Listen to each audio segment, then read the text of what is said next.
জিহ্বা এমন একটা অঙ্গ, যে অঙ্গটাকে হাজারবার ব্যবহার করলেও কখনো এই অঙ্গটা ক্লান্ত হয় না, হয়রান হয় না।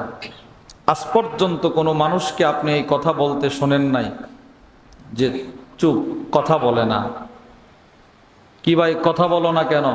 ভাই কথা বলতে বলতে জিহ্বাটা হয়রান হয়ে গেছে, ক্লান্ত হয়ে গেছে।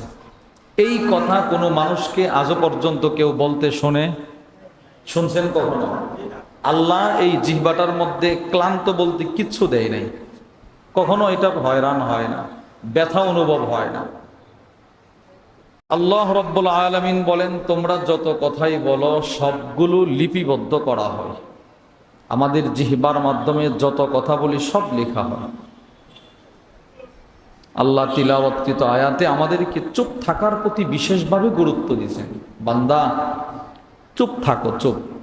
যত চুপ থাকবা তত নিরাপদে থাকবা।